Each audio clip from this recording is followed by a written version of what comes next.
Remember Lifeline? Camera! Hello? Camera! It's just an antique. Do as I tell you! Can you at least try to be serious? He's horrible at this. Tell him to switch targets. Corin, 1. Got one! Corin, 2.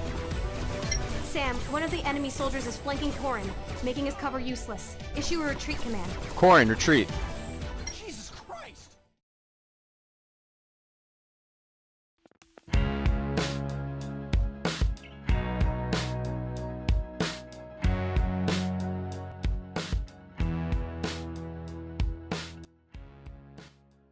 Innovation in the video game industry is seemingly becoming scarce as each year passes.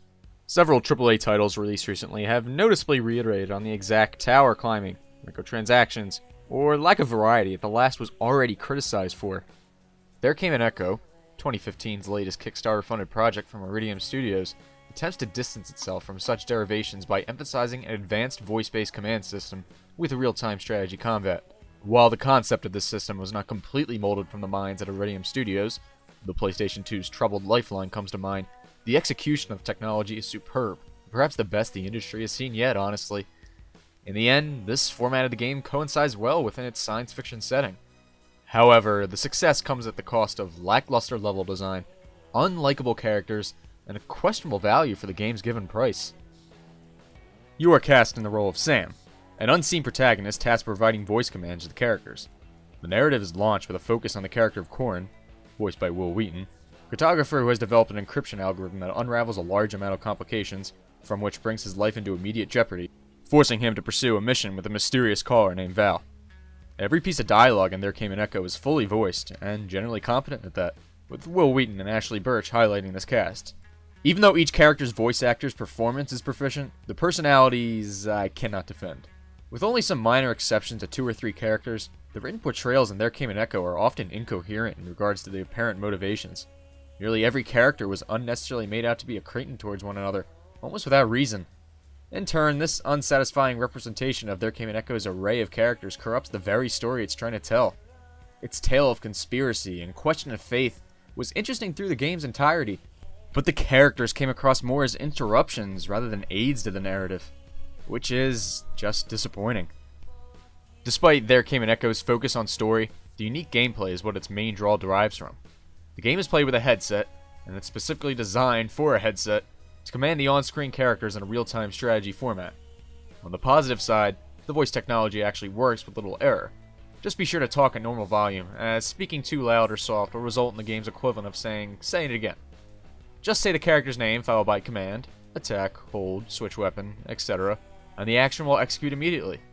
A useful feature that I thought was worth mentioning is the mark function.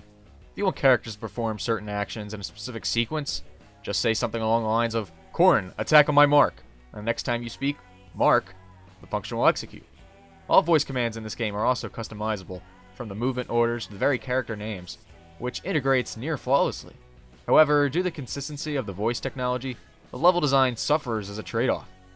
So, each level in There Came an Echo is thus dumbed down when compared to other RTS titles. Options to control the game in other ways, such as using the mouse and keyboard or a controller, they exist, but the difficulty drops significantly if changed as such. With the way the game was designed, the only difficulty lies with the micromanaging of your verbal commands instead of the management of the actual characters in the game.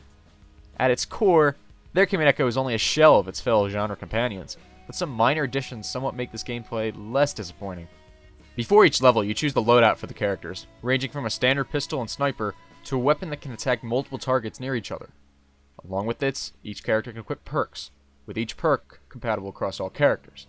The system is simple and straightforward, but is also rather disappointing, as there was a lost opportunity here to craft a large-scale customization system, perhaps akin to something like 2014's Transistor.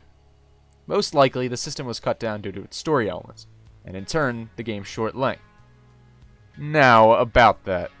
I finished the game just north of 4 hours, with at least 1/3 of that being reserved for the game's various cutscenes. That leaves just a mere 2 hours of actual gameplay. Call it good or bad thing, but this game left me yearning for more on all fronts that I just didn't get. At a technical level, There Came an Echo was sufficient, The game evokes an interesting art style within its isometric perspective, abundant with lightly shaded colors. All character models are rendered in 3D with all backgrounds pre-rendered. Musically, the game utilizes an original soundtrack containing 3 different contributors. The arrangements are electronica based and fit well within the game's given scenarios, but the tracks aren't especially memorable outside their intended environment. In addition to this, it's also worth noting that there Came an Echo also exhibits an exceptional user interface. Menus are presented clearly. The twist is that navigation is not restricted to your mouse or controller. Voice commands are fully functional with the UI, allowing an ease of access that is welcomed with open arms. The value of money varies from consumer to consumer. When considering to purchase There Came an Echo, its price should definitely be the prime question. Although stripped down, the gameplay that is present is still generally competent, and works with the given technology.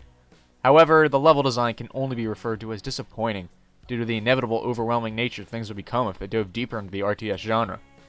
In a sense, this was a limitation that Iridium Studios just could not get around due to the genre, making me question where this excellent voice system belongs, if at all. Regardless, the simple level design becomes redundant in the light of the game's short length.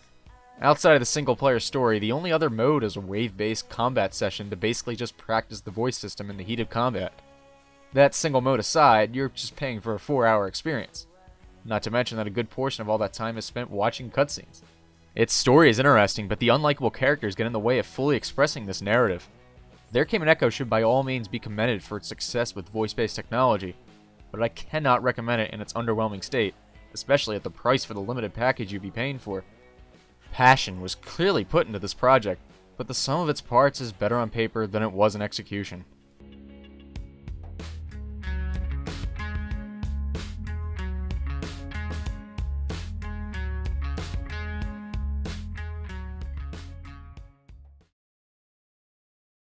How's it going, guys? Welcome to my first end slate.